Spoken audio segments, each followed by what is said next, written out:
hammer's completed the kudlik now, so we're going to light it up using the flint and steel.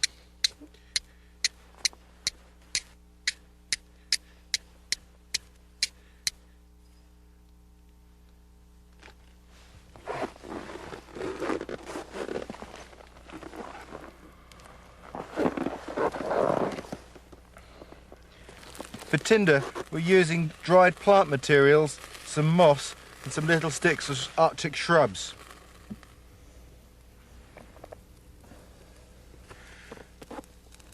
The kudlik provides light and warmth inside the igloo and was traditionally used for cooking and for the drying of clothing. But of course, whenever you light a stove or a candle inside a snow shelter, you must make sure there's a ventilation hole to allow carbon monoxide to escape. Well, with the kudlik going, we can raise the temperature in here to about freezing point. Now that may sound chilly, but outside the temperature is 32 degrees below freezing, and that difference can mean the difference between life and death. While most traditional skills still have a place out on the ice, the Inuit way of life is changing rapidly, so that some younger people feel torn between the old ways and the new. Me as a young person, I'm caught between two cultures, where my elders expect me to keep a culture alive, but at the same time I have to live a modern life now. Nowadays, when snow machines and rifles are being used, everything seems to come so easy. But back when everyone used dogs and sleds and harpoons, then everything was difficult.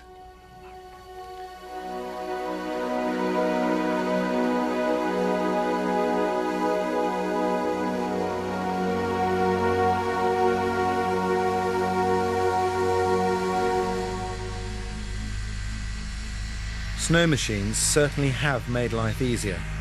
These beasts can cover 150 miles in 8 hours. That's 3 times as far as a dog team. They're expensive, but when you're hunting, machines don't bark or chase the caribou away.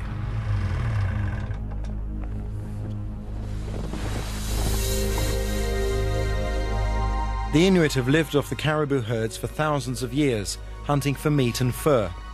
These days, many people can't afford snow machines or dogs, so Jaco will give away any spare meat.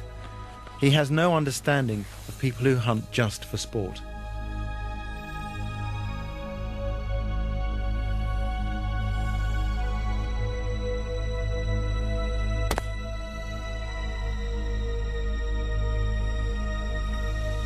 Nothing, not even the caribou's body heat, is wasted.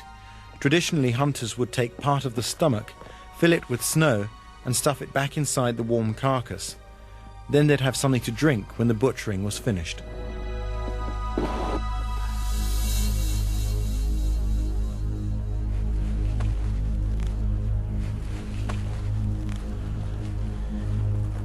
I'm cutting a leg now because we gotta cut the skin on the back of the bone, because this leg fur will be using for caribou boots. In 2 feet of snow, it's easy to lose things, so they stick their knives deep in the flesh. That way they know where they are. Despite the fact their hands are frozen, the Inuit are the quickest and neatest butchers I've ever seen.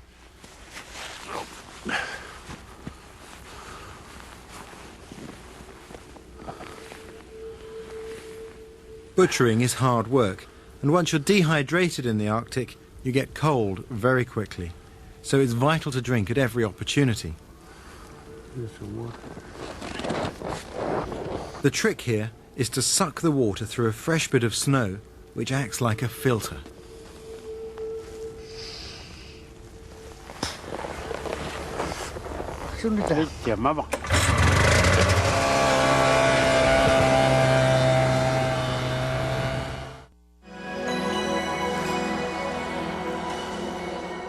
Pond Inlet is on the coast, but in the winter the sea freezes, and open water can be up to 30 miles away. The best seal hunting is near that flow edge, but it's a dangerous place to be. Survival in this water is measured in minutes.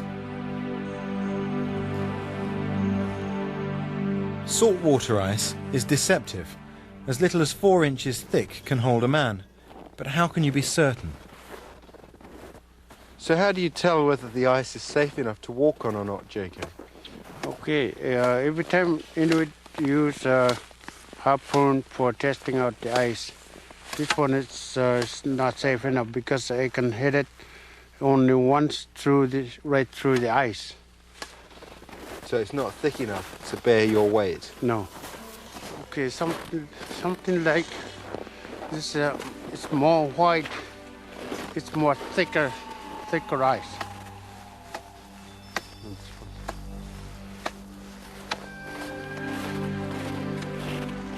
Seals swim far under the ice in search of fish, using a network of holes to breathe. This tiny mound of snow marks the breathing hole of a seal.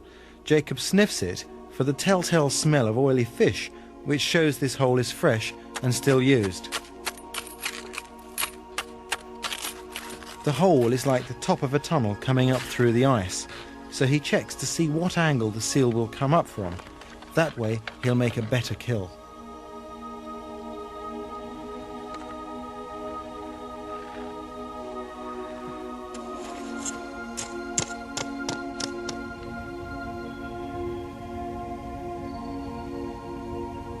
He will wait totally motionless in temperatures well below -35 for anything up to 3 hours at a time.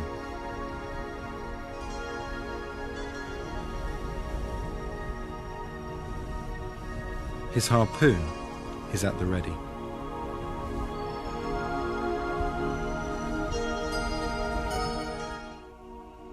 Hunting requires the utmost patience.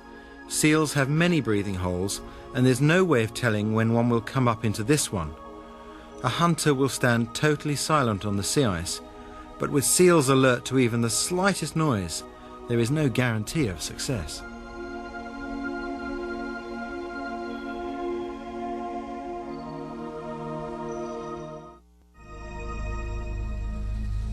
As night falls and the temperature drops still further, Jacob retreats to the small hunter's hut built on the edge of this hunting ground. He's waited 4 hours and caught nothing, but that's not unusual.